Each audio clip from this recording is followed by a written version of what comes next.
पिछली सरकारों की जो गलतियां हैं उसको गिनवाई और कहीं ना कहीं अब ऐसा लग रहा है कि जो गलतियां उन्होंने की अब सजा भी मिल रही है। सत्येंद्र जैन जो है वो गिरफ्तार हो चुके हैं। कैसे देखते हैं इस घटना को? 19 CAG रिपोर्ट 19 CAG रिपोर्ट सदन पटल पे प्रस्तुत की गई, जो कि एक एक घोटाला जो पिछली सरकार आम आदमी पार्टी सरकार केजरीवाल सरकार का था वो घोटाले को प्रस्तुत करता था। सब CAG रिपोर्टों पे कार्रवाई चल रही है, एजेंसीज अपना काम कर रहे हैं और जो बीज बोए हैं वो तो सामने आएंगे ही। तो सत्येंद्र जैन उस नाते से जो उन्होंने स्कैम किया था जल बोर्ड का, उसके नाते से जेल गए हैं और कार्रवाई चल रही है, एजेंसीज काम कर रही है। सत्येंद्र जैन को जिस तरह से गिरफ्तार किया गया है, देखिए उसमें मेरे पास एक ही कहावत है, जैसी करनी वैसी भरनी। ऐसा है ये कैग की रिपोर्ट और अंधेर नगरी जो दिल्ली की जनता को चाहे DTC के नाम पे, चाहे ट्रांसपोर्ट के नाम पे, चाहे स्वास्थ्य के नाम पे, चाहे जल बोर्ड के नाम पे सब सिर्फ धोखा देते थे। जिन्होंने कोरोना काल में दवाइयों के नाम पे धोखा दिया, जिन्होंने 2017-18 में दवाइयों को डंप किया, मशीनों को डंप किया, ये कैगो की रिपोर्ट्स और ऑनरेबल हाई कोर्ट के कमेटी बनने के बाद ये रिपोर्ट सामने आई है।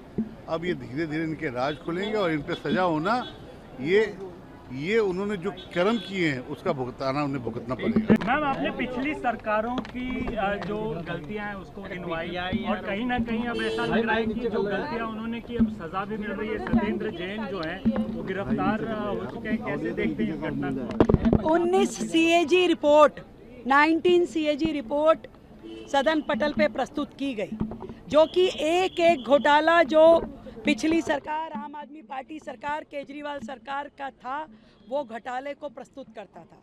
सब CAG रिपोर्टों पे कार्रवाई चल रही है, एजेंसीज अपना काम कर रहे हैं और जो बीज बोए हैं वो तो सामने आएंगे ही। तो सत्येंद्र जैन उस नाते से जो उन्होंने स्कैम किया था जल बोर्ड का, उसके नाते से जेल गए हैं और कार्रवाई चल रही है, एजेंसीज काम कर रही है। सत्येंद्र जैन को जिस तरह से गिरफ्तार किया गया है, देखिए उसमें मेरे पास एक ही कहावत है, जैसी करनी वैसी भरनी।